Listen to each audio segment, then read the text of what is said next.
En Romanos capítulo 3, vamos a mirar a partir del verso 21 hasta el verso 28. Dice la Escritura: pero ahora, aparte de la ley, se ha manifestado la justicia de Dios, testificada por la ley y por los profetas. La justicia de Dios por medio de la fe en Jesucristo para todos los que creen en Él, porque no hay diferencia, por cuanto todos pecaron y están destituidos de la gloria de Dios, siendo justificados gratuitamente por su gracia mediante la redención que es en Cristo Jesús, a quien Dios puso como propiciación por medio de la fe en su sangre, para manifestar su justicia a causa de haber pasado por alto en su paciencia los pecados pasados, con la mira de manifestar en este tiempo su justicia, a fin de que Él sea el justo y el que justifica al que es de la fe de Jesús.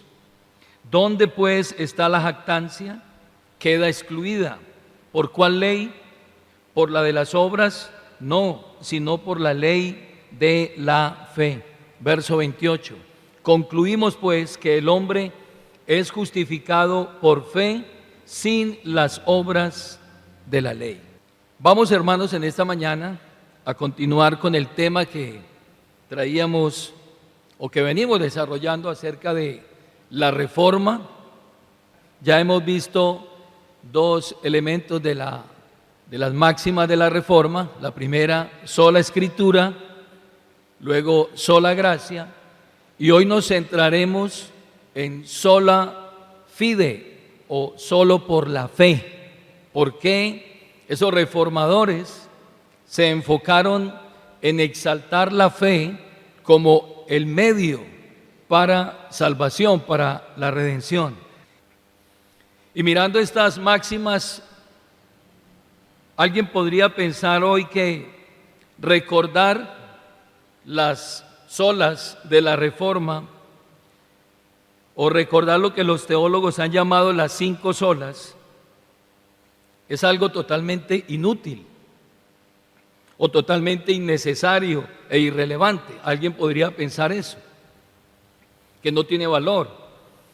Pero hagámonos una pregunta en esta mañana. A esa misma persona que está pensando de esa manera, quisiera preguntarle si considera inútil, innecesario o irrelevante responder a estas dos preguntas. La primera pregunta: ¿qué debo hacer para ser salvo? Le pregunto, ¿esa pregunta es relevante o irrelevante? ¿Es útil o es inútil? Cada uno respóndase en esta mañana. ¿Cómo puedo llegar a ser justificado ante Dios? ¿Cómo es el hombre justificado ante Dios? Esa pregunta es útil o es inútil. O tener respuesta a esa pregunta es necesario o innecesario. Creo que todos estamos en un mismo pensamiento, es totalmente necesario. Es más, podríamos decir que responder a esa pregunta o a esas dos preguntas es indispensable, es totalmente necesario, es totalmente relevante. ¿Por qué digo esto? Porque quien está hablando de las 5 solas está dando una respuesta a esa gran pregunta de cómo se justificará el hombre para con Dios. Hace aproximadamente 3500 años, un hombre llamado Bildad Suita hizo esa pregunta y está en las Escrituras. Le pido que me acompañe a Job capítulo 25, el verso 4. Allí, antes del libro de los Salmos, nos encontramos con el libro más antiguo de la Escritura, el libro de Job. Y en el capítulo 25, el verso 4, nos muestra cómo esa pregunta ya se había hecho hace aproximadamente 3500 años. Dice el escritor: hablando acerca de esa necesidad que tiene el hombre. Voy a leer desde el verso 1. Dice: respondió Bildad suita y dijo: el señorío y el temor están con él, refiriéndose a Dios. Él hace paz en sus alturas. ¿Tienen sus ejércitos número? ¿Sobre quién no está su luz? Versículo 4. ¿Cómo pues se justificará el hombre para con Dios? ¿Y cómo será limpio el que nace de mujer?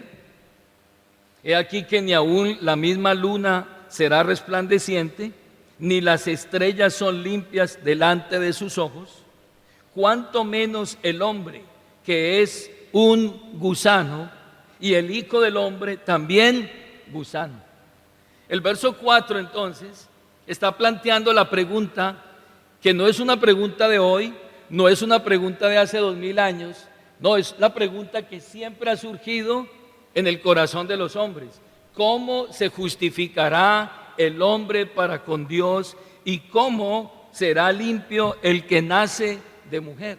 Esa es la pregunta que hace el escritor allí, y es la pregunta que Pablo, o la respuesta que Pablo va a dar a esa pregunta en el capítulo 3 y a lo largo de todo el libro de Romanos. ¿Cuál es la manera para que el hombre se justifique ante Dios?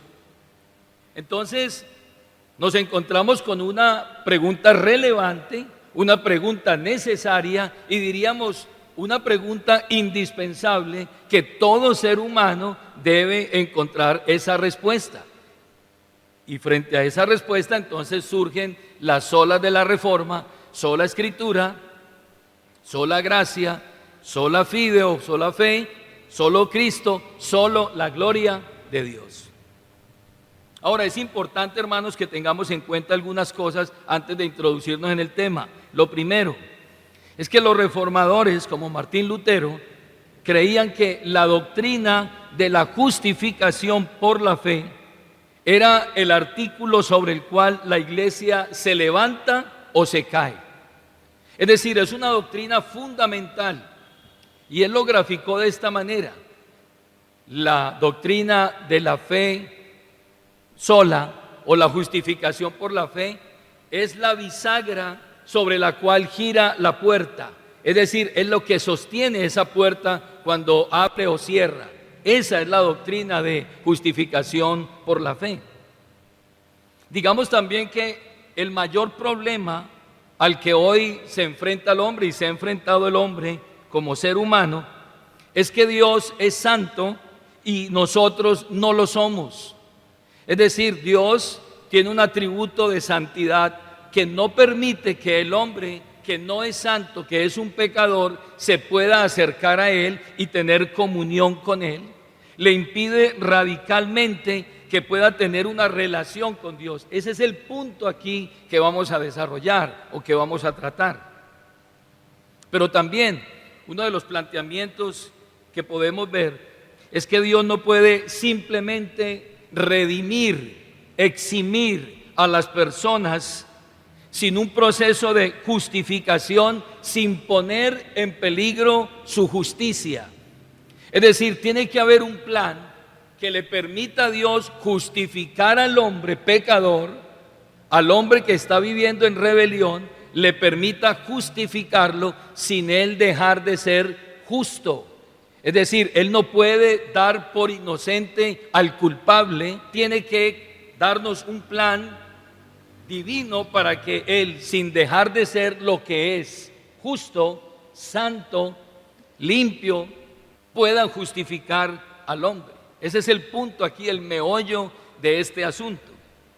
Ahora, creer específicamente en la doctrina de la justificación por la fe no nos salva. Es decir, nosotros no estamos adorando una doctrina. Nosotros no estamos pensando que es el hecho de creer en esa doctrina lo que nos va a salvar. Porque nosotros tenemos muy claro que la doctrina no salva. El que salva es Jesucristo. Jesucristo es el Salvador. Él es el Salvador. Pero preguntémonos en esta mañana, ¿qué pasa si alguien niega la doctrina de la justificación por la fe sola? aunque no es la doctrina la que nos salva, sino Jesucristo, pero preguntémonos, ¿qué pasaría si usted y yo dejamos de creer que es por medio de la fe en Jesucristo que nosotros somos salvos? Entonces sería imposible.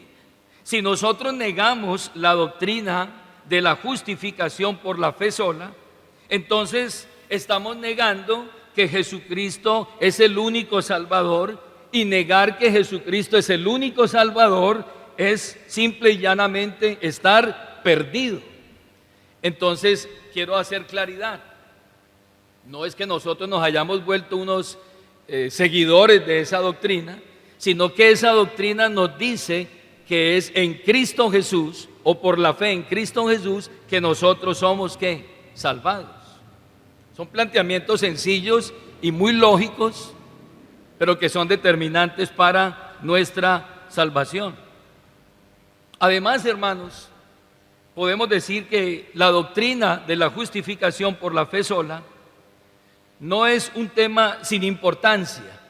¿Por qué? Porque esta doctrina es crítica en la comprensión del Evangelio mismo. Es decir, el Evangelio lo que hace es revelar la justicia de Dios, como dice Romanos capítulo 1, el verso 17, que la justicia de Dios se revela, se muestra, y esa doctrina del Evangelio en la cual nosotros creemos es un pilar fundamental para la iglesia y se vuelve crucial, indispensable para nuestra redención eterna. Esto tenemos que ligarlo a nuestra eternidad. Note usted entonces lo relevante y lo importante que es esto. Y finalmente, algunas consideraciones antes de mirar el detalle del texto. Debe quedar claro que los reformadores, o aquellos hombres que en 1517 ellos no pretendieron decir que habían descubierto algo desconocido. Es decir, ellos no estaban diciendo que habían descubierto algo que no había sido revelado, no. Esto ya había sido revelado desde mucho antes, porque eso ha sido siempre la forma en la que Dios ha salvado a los hombres. La doctrina de la salvación por gracia por medio de la fe no fue que ni Lutero, ni Calvino, ni ninguno de esos reformadores la descubrió. Ellos simplemente fueron a las Escrituras y resaltaron esa doctrina, pero hagámonos una pregunta: ¿cómo salvaba Dios a las personas antes de la muerte de Cristo y la manifestación de su Hijo? ¿Cómo se salvaba a las personas? ¿Se salvaba por obras? ¿Se salvaban por sacrificios? No, de la misma manera como usted y yo hoy somos salvos por gracia, por medio de la fe, los antiguos se salvaban también. Quiere decir que la doctrina de la salvación por gracia, por medio de la fe, es tan antigua como el plan de salvación de Dios mismo.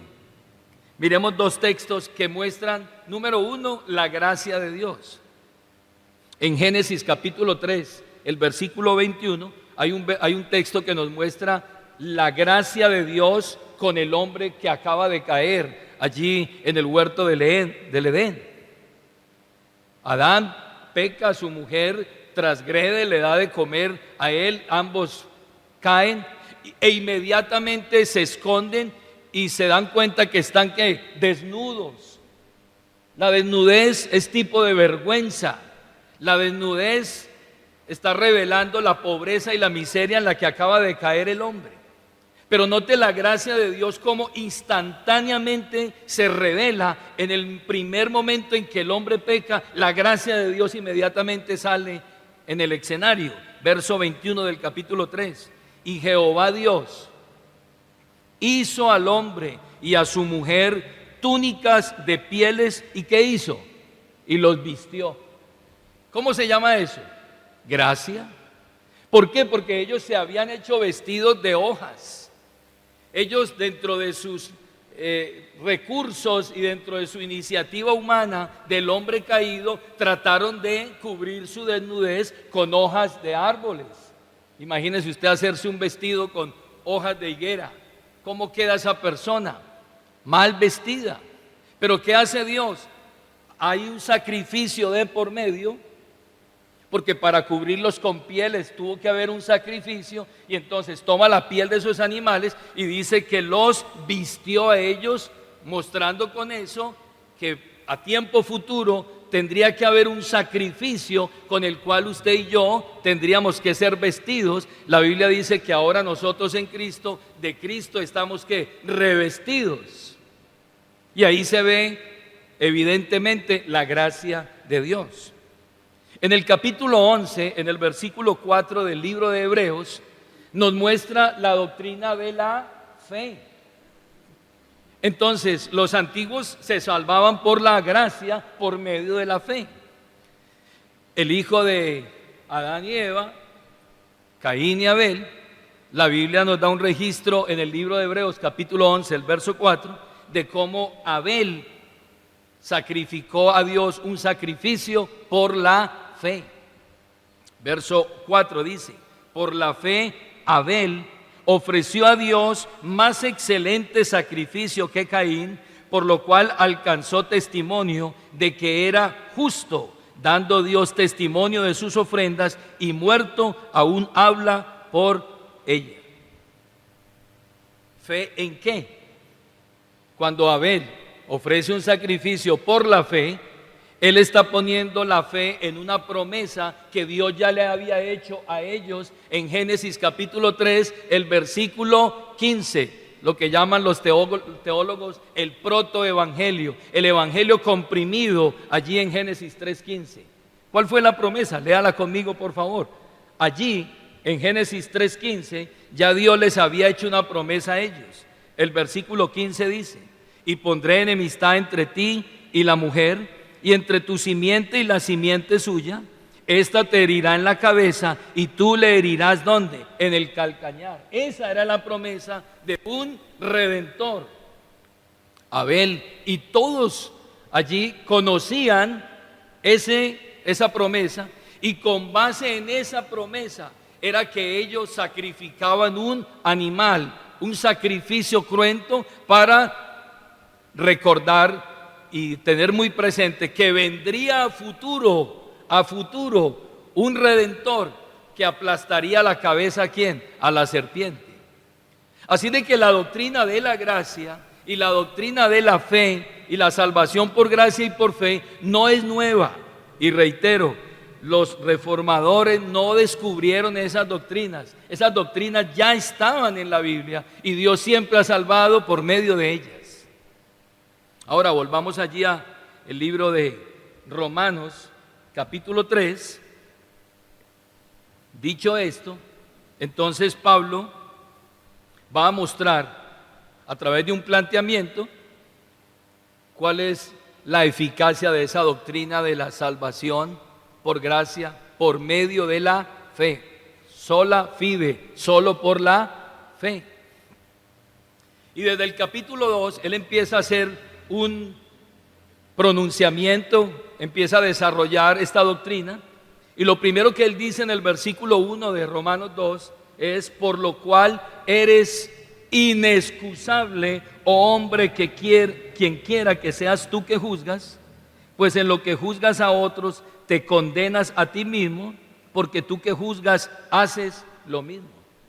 Muestra aquí lo inexcusable que es el hombre.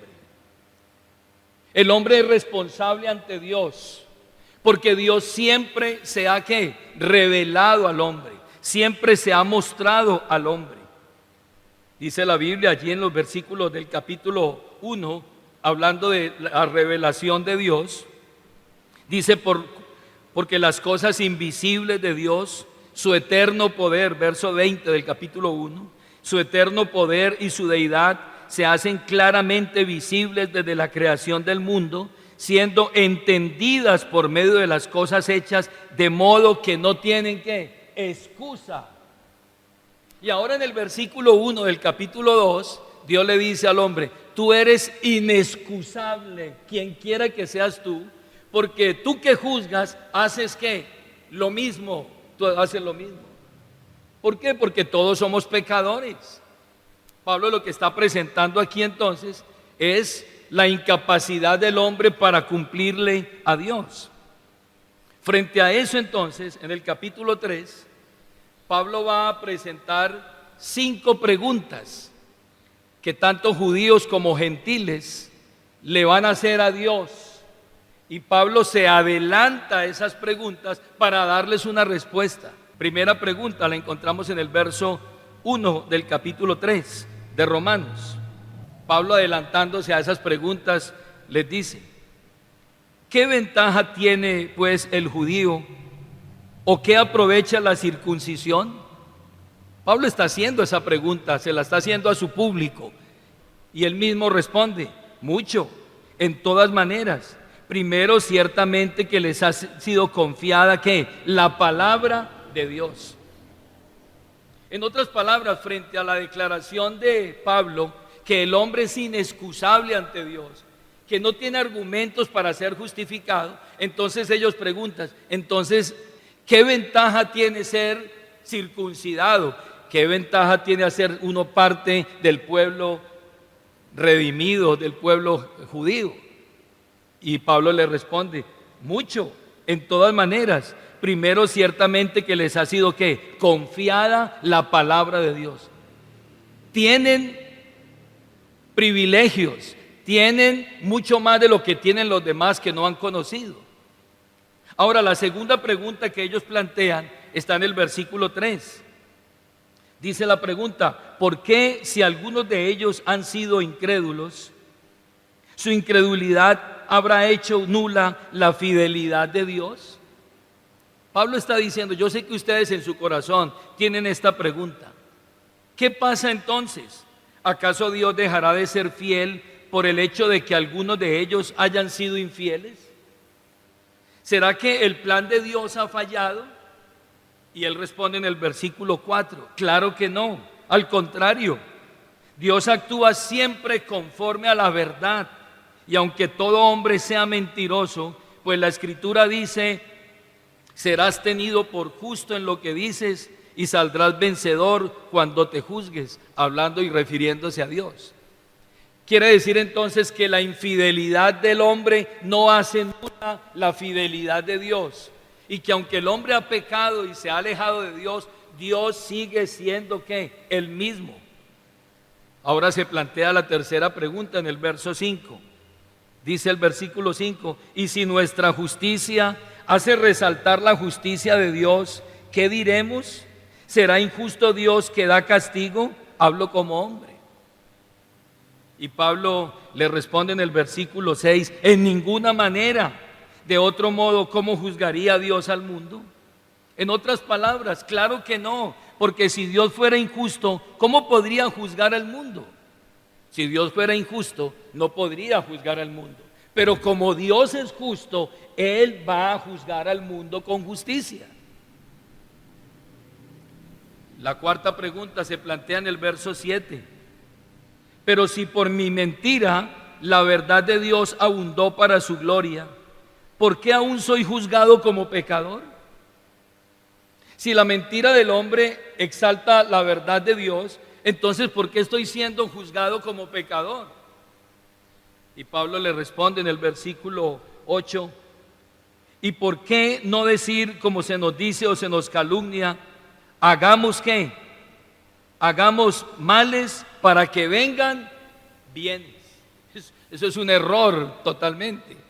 Pensar como piensan muchos, que si el hombre peca y peca y peca, va a resaltar la justicia de Dios, aplicando de forma equivocada el texto que dice que donde abundó el pecado, sobreabundó la gracia divina o la gracia de Dios. Entonces ellos se dedicaron a pecar diciendo o utilizando el pretexto de que el pecado de ellos exaltaría la gracia soberana de Dios.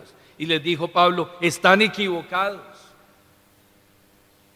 Algo muy similar a lo que se plantea en el verso 1 del capítulo 6. Note usted el error muchas veces del ser humano. allí mismo en Romanos. ¿Qué pues diremos? ¿Perseveraremos en el pecado para que la gracia abunde? ¿Seguirá el hombre pecando para que la gracia de Dios abunde? Verso 2, en ninguna manera. Eso no es correcto, porque los que hemos muerto al pecado, ¿cómo viviremos aún en él? Entonces el hombre no regenerado plantea las preguntas incorrectas, quiere pensar que le está haciendo un favor a Dios cuando peca, porque su pecado hace resaltar la justicia de Dios. En ninguna manera. Ahora, lo que revela la Escritura acerca de la condición del ser humano es otra cosa. Vuelva allí a Romanos capítulo 3, el versículo 10. Después de Pablo haberle dado respuesta a esas preguntas, Pablo ahora le va a mostrar, utilizando la misma escritura del Antiguo Testamento, le va a mostrar la verdadera condición del ser humano a ellos. Vea el verso 10. Como está escrito. Note que no es un argumento de Pablo. Pablo va a las escrituras. Como está escrito. Eso es lo que usted y yo debemos hacer cuando vamos a hablarle a alguien acerca de Cristo, acerca de la salvación, acerca del pecado, acerca de la vida eterna. ¿Qué tiene que hacer usted y qué tengo que hacer yo? ¿Ir a dónde? A las escrituras. Porque no es un argumento humano. Es lo que dice la escritura. Y Pablo lo que va a plantear aquí es lo que dice el verso 10. Como está escrito. ¿Qué está escrito? No hay justo ni aún uno.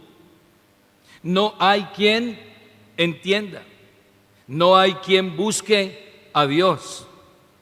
Todos se desviaron. A una se hicieron inútiles. No hay quien haga lo bueno. No hay ni siquiera uno. Yo los he llamado los no hay, que no existen. Pablo los presenta aquí en el verso 10. El primer no existe es que no hay ni uno solo que sea justo, ninguno, dice la Escritura. No dice Pablo, dice la Escritura. No hay justo ni aún uno. El segundo no existe o no hay, verso 11. No hay quien tenga entendimiento, no hay quien entienda. Eso dice la Biblia, no lo dice el predicador, lo dicen las Escrituras. El tercer no existe, en la segunda parte del verso 11, no hay quien busque a Dios. No fue que usted un día dijo, voy a buscar a Dios, no. La Biblia dice que el hombre no busca a Dios. El cuarto no existe, está en la segunda parte del verso 12. No hay quien haga lo bueno. Y el otro no existe, se encuentra en el final del verso 12. No hay ni siquiera uno. Con eso está mostrando la universalidad de ¿qué? Del pecado.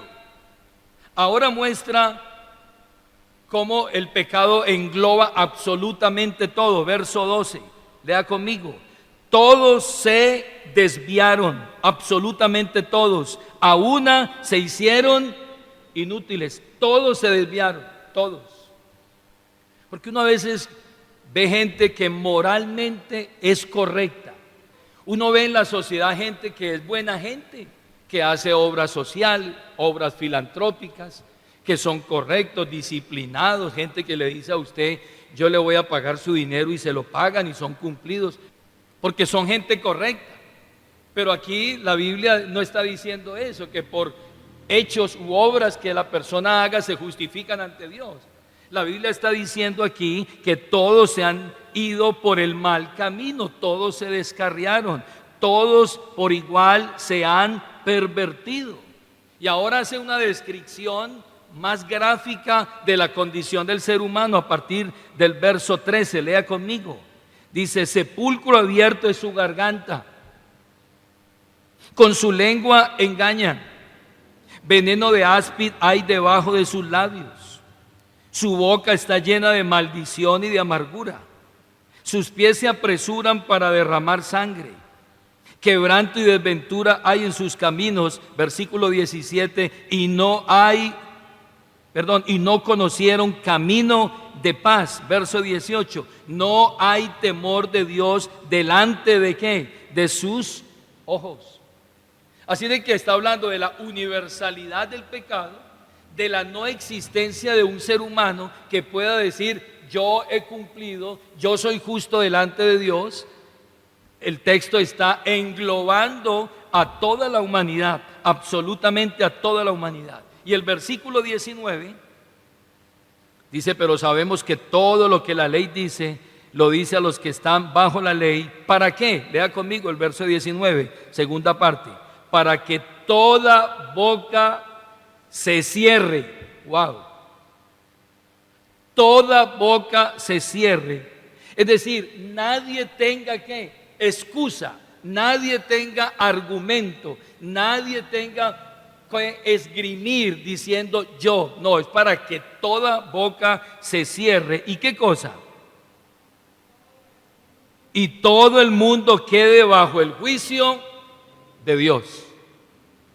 Entonces, si usted y yo en algún momento pensamos que éramos justos, la Escritura está diciendo, no, usted no es justo. Si usted y yo pensamos en algún momento que usted o su hijo o algún pariente tenía algún argumento delante de Dios, la Escritura está diciendo, para que toda boca se ¿qué? O sea, nos quedamos totalmente sin argumentos delante de Dios. Verso 20, ya que por las obras de la ley ningún ser humano será justificado delante de Él, porque por medio de la ley es el conocimiento de el pecado. Pastor, ¿será que haciendo algunas obras de la ley yo puedo ser justificado? No, porque el propósito de la ley no es justificarme, y lo veíamos ayer con los jóvenes. El propósito de la ley dada por Dios no es justificarlo a usted. Dios sabe en su sabiduría que el hombre pecador no puede cumplir la ley, no la puede cumplir. Él es incapaz. Él en su mente, en sus emociones, en su voluntad está sometido al pecado y él no puede, no es capaz de cumplir los estándares de Dios, la ley de Dios que refleja el carácter santo de Dios. Él no puede cumplirla. Entonces, pastor, ¿para qué es la ley? La ley es el ayo para llevarnos ¿a quién? A Cristo. La ley es como esa maestra que toma a los niños y les enseña el camino y los toma de la mano y los lleva y los presenta allí en el colegio. La labor entonces de la ley no era justificarnos, era llevarnos ¿a quién? A Cristo. Váyase a Marcos, capítulo 10, el verso 17. El propósito no era salvarnos por la ley. El propósito no era justificarnos por la ley. No, el propósito es que la ley nos lleve a Cristo. Ese es el propósito. Por eso quienes quieren volver hoy a las prácticas y costumbres antiguas, so pretexto de que es de esa manera que se justifican ante Dios, están equivocados porque están ignorando a Cristo. El versículo 17 del capítulo 10 hay un ejemplo real de lo que estoy diciendo. Al salir él, hablando de Jesús, para seguir su camino, vino uno corriendo e hincando la rodilla delante de él, le preguntó. Salió alguien a buscarlo y se arrodilló ante él. Hago esta salvedad: el judío no se va a hincar ante nadie, ante nadie. ¿Recuerdan a Sadrat, Mesad y Abednego, que les dijeron que se arrodillara ante la estatua de oro del rey Nabucodonosor? Y los iban a arrodillar ante esa estatua. ¿Y ellos qué dijeron? Nosotros no nos arrodillamos, preferimos ir al horno de fuego y morir antes que arrodillarnos. Este que vino a Jesús dice que hincando la rodilla, ¿qué? Le dijo, es decir, lo reconoció como Dios, como Señor. Y entonces dice el versículo 17 que le dijo: maestro bueno, ¿qué haré para heredar la vida eterna? Note usted cómo Jesús lo va a llevar a la ley, lo va a llevar a los mandamientos. Verso 18, Jesús le dijo: ¿por qué me llamas bueno? Ninguno hay bueno sino solo uno, Dios. Lo primero que le va a decir es: usted es un pecador, usted no es bueno, usted no es justo, no puedes. Versículo 19, ahora lo va a llevar a la ley. Los mandamientos sabes: no adulteres, no mates, no hurtes, no digas falso testimonio, no defraudes, honra a tu padre y a tu madre. Entonces respondiendo le dijo: Maestro, todo esto lo he guardado desde mi juventud. ¿Qué hizo Jesús aquí? Lo primero que hace es revelarle que Él no es justo.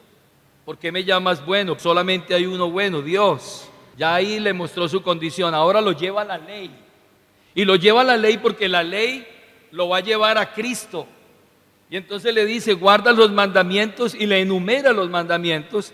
Y él dice: todo lo he guardado desde mi juventud. Ahora Jesús le va a mostrar por una evidencia real de que él no guarda toda la ley, ni es capaz de hacerlo. Le hace Jesús este planteamiento, verso 21. Jesús mirándole le amó y le dijo: una cosa te falta. Anda, vende todo lo que tienes, dalo a los pobres y tendrás tesoro en el cielo, y ven, sígueme tomando tu cruz. Lo llevó a la ley y ahora le dice: ve y vende todo y sígueme. Si tú dices que cumples toda la ley, entonces el 10º mandamiento que dice: no codiciarás, y el primer y segundo mandamiento que dice: no tendrás dioses delante de mí, y Dios será el primero en tu vida, entonces deja todo y sígueme, y tendrás tesoros en el cielo, y toma tu cruz y sígame. ¿Y qué hizo el hombre? Verso 22, pero él, afligido por esta palabra, se fue triste porque tenía muchas posesiones. Entonces Jesús, mirando alrededor, dijo a sus discípulos: cuán difícilmente entrarán en el reino de Dios los que tienen riquezas. Los discípulos se asombraron de sus palabras, pero Jesús respondiendo volvió a decirles: hijos, cuán difícil les es entrar en el reino de Dios a los que confían. Y Jesús hace claridad aquí. No es a los que tienen riquezas, no. Lea el versículo 24, porque alguien estará diciendo: no, entonces la Biblia dice que nadie puede ser rico. No, no está diciendo eso. Ahora él explica en el verso 24: hijos, cuán difícil les es entrar en el reino de Dios a los que confían en las riquezas. Más fácil es pasar un camello por el ojo de una aguja que entrar un rico en el reino de Dios. Jesús lo llevó contra las cuerdas, le mostró la ley para que, reconociendo que era un pecador, acudiera a Cristo. Pero ¿qué hizo el joven? Dio media vuelta y se fue, demostrando con eso que la ley que él pensaba que cumplía no le era suficiente para ser justificado ante Dios. Entonces lo primero que Pablo está planteando aquí es: no hay justo ni aun uno, y no les alcanza a ustedes el cumplimiento de la ley para llenar las expectativas de Dios. Vuelva allí a Romanos capítulo 3. Entonces la pregunta hoy es: entonces, ¿cómo hacemos? Entonces, ¿cuál es la manera? Entonces, ¿cuál es el plan divino? ¿Cuál es la única alternativa para que el hombre pueda ser justificado ante Dios? Entonces, ¿cómo respondemos la pregunta de Bildad de Job capítulo 25, el verso 4? ¿Cómo lo hacemos? Vaya allí a el capítulo 3, el verso 21 del libro de Romanos. Aquí aparece el plan divino. Lea conmigo el verso 21. Pero ahora, aparte de la ley, se ha manifestado, ¿qué cosa? La justicia de Dios, testificada por la ley y por los profetas. La justicia de Dios ya había sido mostrada en el libro de los Salmos, en la ley y en los profetas. Jesús dijo: los profetas y los salmos y la ley hablaron de mí. Yo soy el cumplimiento de la ley y de los profetas. Y agrega, verso 22, la justicia de Dios. ¿Por medio de qué? De la fe ¿en quién? En Jesucristo.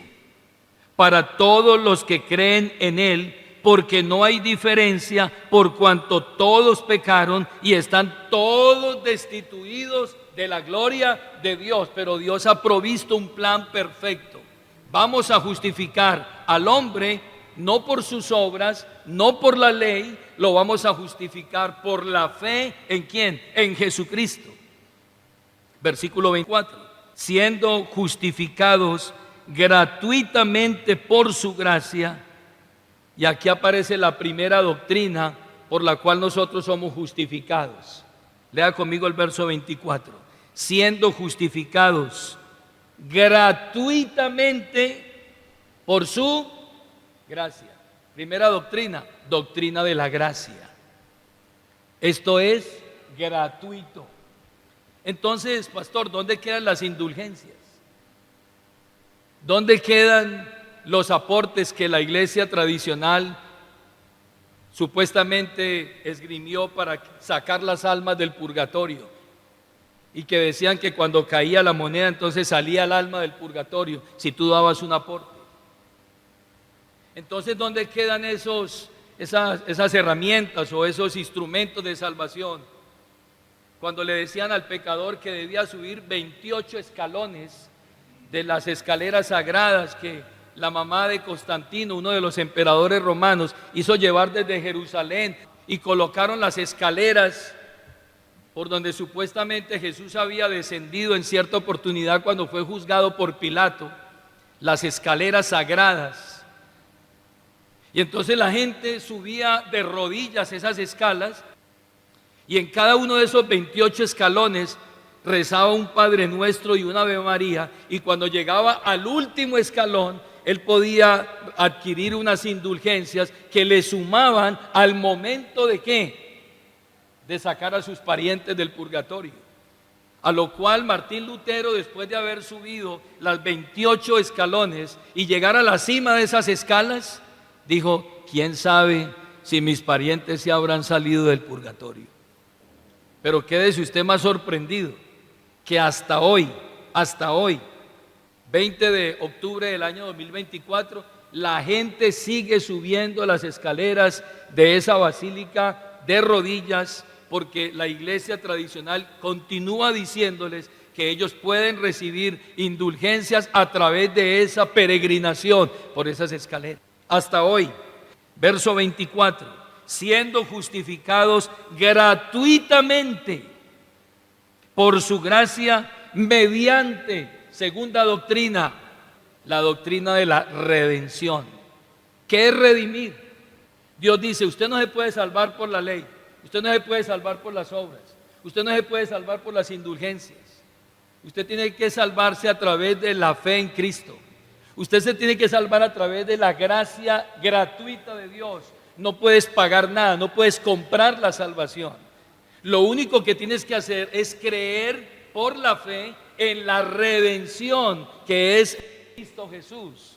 Es decir, tienes que creer en el pago que se hizo por medio de Jesucristo para aplacar la ira de Dios. Pedro habla de ese pago, de ese valor que se canceló. Vaya allí a Primera de Pedro 1:19.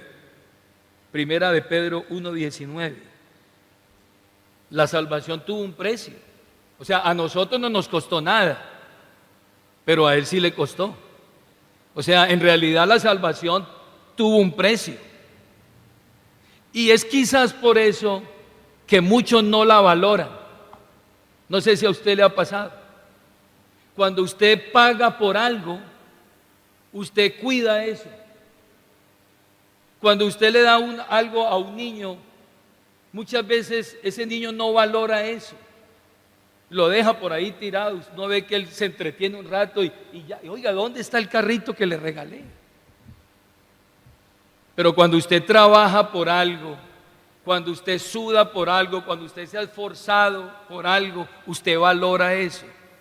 Y no estoy diciendo con eso que tenemos que pagar por la salvación, porque ya la salvación, ya pagaron el precio. Lo que quiero resaltar aquí es que nosotros tenemos que valorar esta salvación, porque esta salvación sí tuvo un precio.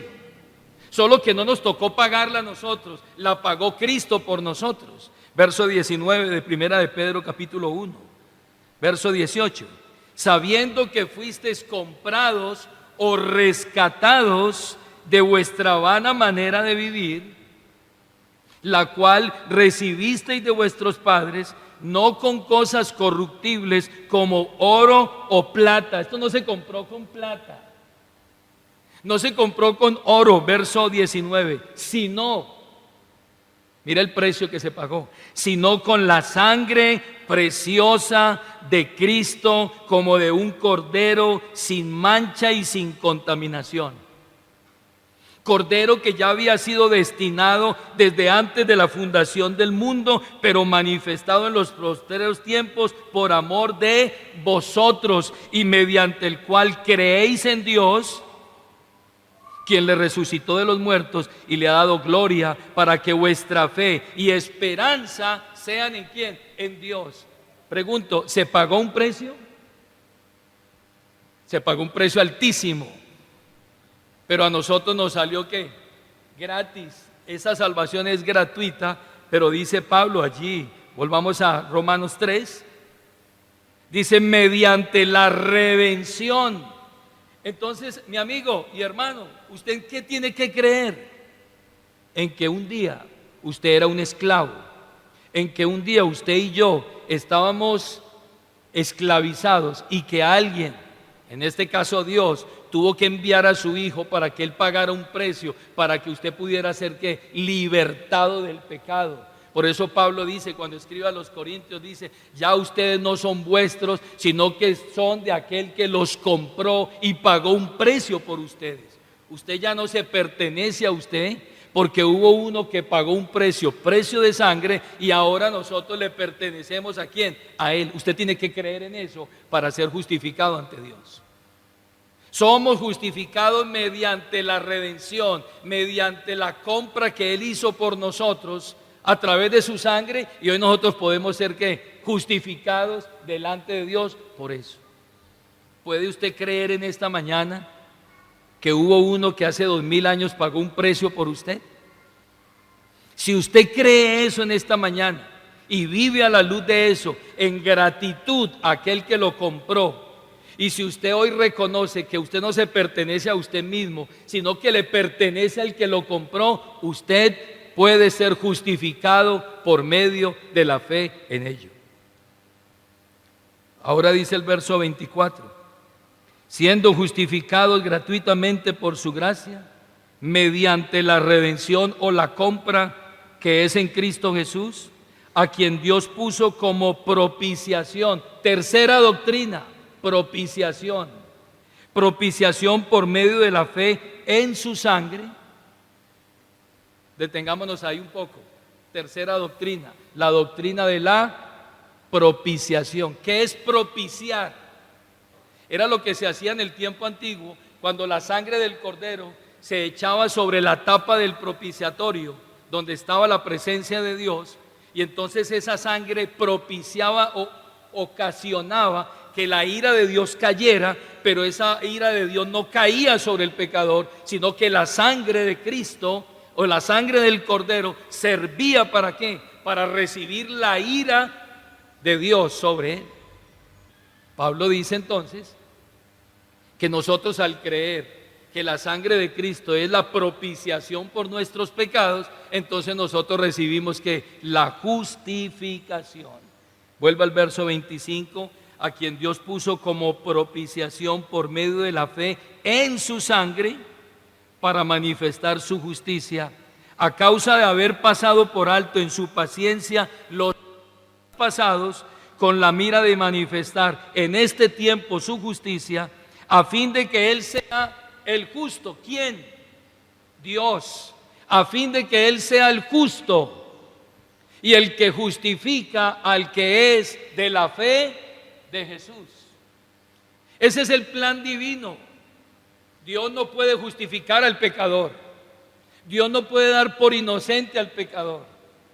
Pero entonces lo que Dios hace es buscar un sustituto que pague el precio, un sustituto que muera por ellos, que derrame su sangre y que la ira de Dios caiga sobre él, y entonces justifica a los pecadores, y Dios sigue siendo ¿qué? El justo. Dios sigue siendo justo, los pecadores son justificados y Cristo es tratado, oído a esto, Cristo es tratado como el peor de los pecadores. Cristo es tratado como el más vil pecador sin serlo, pero es tratado como el más vil pecador para que usted y yo podamos ser ¿qué? Justificados ante Dios. La conclusión entonces aquí, versículo 27, lea conmigo. ¿Para qué quiere Dios hacer todo este plan?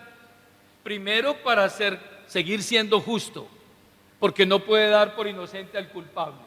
Lo hará a través de un sustituto que pague el precio y derrame su sangre. Pero lo segundo que Él tiene en mente aparece en el versículo 27. Léalo conmigo, por favor. ¿Dónde pues está la jactancia? ¿Dónde queda el orgullo del hombre? ¿Dónde queda la autosuficiencia humana? ¿Dónde queda la soberbia de las obras? Que los judíos decían que ellos hacían las obras, y hoy hasta la gente dice, no, es que yo soy un tipo correcto, yo soy un tipo bueno, generoso, justo, yo no le hago mal a nadie, ¿qué más necesito yo? Yo cumplo con mis responsabilidades, yo soy buen trabajador, yo no mato, yo no robo. Entonces dice Dios aquí en el verso 27, ¿dónde pues queda la jactancia? ¿Dónde queda el orgullo del hombre? ¿Dónde queda la prepotencia del hombre? ¿Dónde queda? Lea conmigo el verso 27. Queda excluida. ¿Usted sabe cuál fue el primer pecado que se dio en el cielo?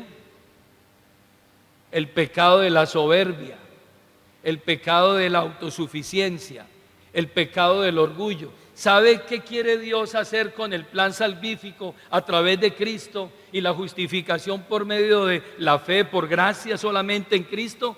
Abatir ese pecado que un día se dio allá en el cielo con Satanás y toda la tercera parte de los ángeles, y que fue traído a la tierra. Y lo primero que Dios va a abatir aquí es la soberbia ¿de quién? Del hombre. Versículo 27, ¿dónde pues queda la jactancia? Mi amigo, en esta mañana, ¿dónde queda su orgullo? ¿Dónde queda nuestra capacidad? ¿Dónde queda nuestra suficiencia? ¿Dónde quedan nuestras obras? ¿Dónde queda el hecho de que usted piense que usted es buena gente y que no necesita de Cristo? ¿Dónde queda eso? Perdóneme que le diga, pero eso queda, como dijo Pablo, lo voy a decir con palabras de Pablo, queda en la basura. Todo lo que yo tenía por ganancia, ahora es ¿qué? Pérdida. Y lo que para mí era lo más grande, ahora lo estimo como ¿qué? Como basura, con tal de ganar a Cristo y ser justificado a través de esa obra. El hombre es incapaz. La altivez y la soberbia del hombre quedan excluidas. Y ahora Pablo explica, lea el versículo 27, segunda parte. ¿Por cuál ley va a quedar excluida? ¿Por la ley de las obras? ¿Por la ley de las obras? ¿Por lo que usted haga? No. Lea el versículo. No, sino por la ley de la fe. Es únicamente por la fe. ¿En quién? En Cristo. Cristo es el don inefable que nos fue dado. Cristo es el mayor regalo. Cristo es la mayor expresión de gracia soberana hacia los hombres. Y si usted cree en ese regalo y cree que Él pagó el precio y cree que Él derramó su sangre y cree que Él recibió la ira que usted y yo merecíamos, usted es justificado ante Dios hoy si cree en eso.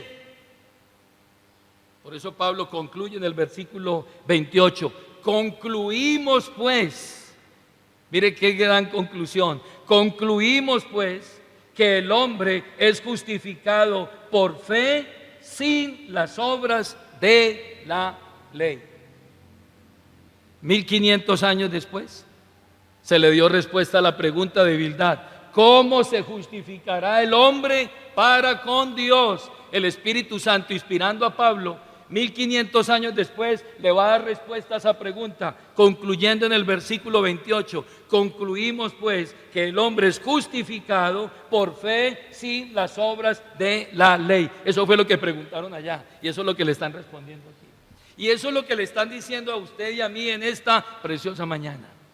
Usted no puede ser justificado ante Dios por ningún mérito, sino solamente por medio de la fe en Cristo. Esa es la gran conclusión a la que llegó el apóstol Pablo. Así que finalicemos, hermanos, valiéndonos de las conclusiones hechas por Martín Lutero en 4 de sus 95 tesis ante los jerarcas de la religión hace 500 años. En sus 95 tesis, él dijo y concluyó así: serán eternamente condenados junto con sus maestros. Esa es una de las tesis de Lutero. Junto con sus maestros, aquellos que crean estar seguros de su salvación mediante una carta de indulgencias. Traigo aquí una carta de indulgencias diciendo que yo me puedo salvar porque subí las 28 escaleras de rodillas y me adjudicaron, ponga usted, 50 indulgencias, y con esto voy a sacar a mi abuelita del purgatorio. No, señor, eso no es así. ¿Quién le dijo eso? Eso lo decía la religión, y tristemente hoy la gente sigue creyendo en eso. Mirando la tesis 36, cualquier cristiano verdaderamente arrepentido tiene derecho a la remisión plena de sus pecados y de su culpa, aun sin la carta de indulgencias. ¿Usted trae la carta? Sí, yo traigo la carta. Mi carta es Cristo. Esa es mi carta. Tesis 52. Vana es la confianza en la salvación por medio de una carta de indulgencias, aunque el comisario y hasta el mismísimo Papa pusiera su misma alma como prenda, no sirve para nada.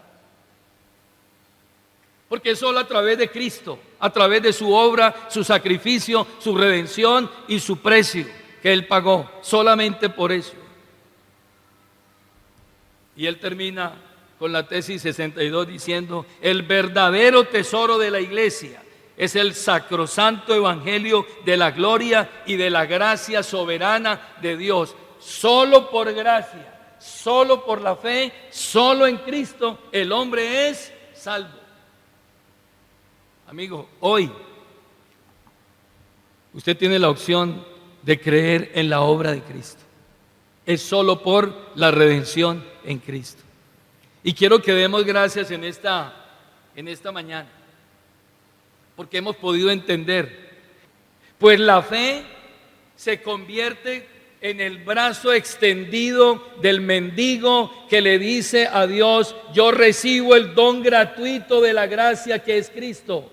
Y el hombre no se quiere ver como un mendigo, no se quiere ver como un pobre, no se quiere ver como un necesitado, no quiere estirar la mano que representa la fe para recibir el don gratuito de la gracia que es Cristo. No quiere hacerlo porque su soberbia no le permite. La única manera de recibir la gracia soberana por medio de la fe es reconociéndote pecador, reconociéndote necesitado y reconociendo que es solo por la gracia de Cristo y su obra que puedes ser salvo. No hay más, no existe más, no existe otra salida, no existe otra doctrina. Esté en pie, por favor, tenga la bondad. Es una conclusión. ¿No cree usted que hoy tenemos que estar muy felices cuando depositamos nuestra confianza solo en Cristo? ¿Cuántas cosas hizo usted? ¿Cuántos ruegos? ¿Cuántas oraciones? ¿Cuántas peregrinaciones? ¿Cuántas penitencias le dijeron a usted que tenía que hacer?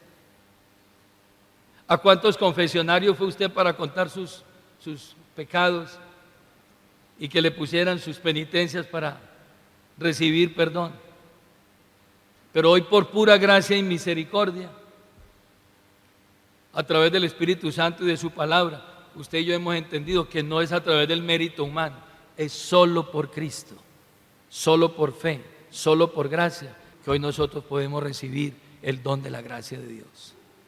¿Está agradecido, hermano, en esta mañana? Y si usted, amigo, que está aquí en esta hora, con todo el respeto y con todo el amor y el cariño, si usted está poniendo su confianza en otra cosa, yo quiero rogarle en esta hora, que renuncie a cualquier argumento humano, a cualquier mérito o esfuerzo humano y ponga su confianza por la fe en la obra de Cristo y en Cristo. Y usted pueda ser salvo en esta misma hora. Oremos. Padre, te damos gracias. Tu palabra es viva, es eficaz, tu palabra es verdad. Nosotros creemos lo que tu palabra dice, pues es la máxima autoridad. Te pedimos en esta hora que nosotros podamos, Señor, confiar en ella. Nuestra confianza está puesta en tu palabra, nuestra confianza está puesta en los méritos de Cristo solamente. Solo por fe, solo por gracia, solo por Cristo es que nosotros somos justificados ante Dios.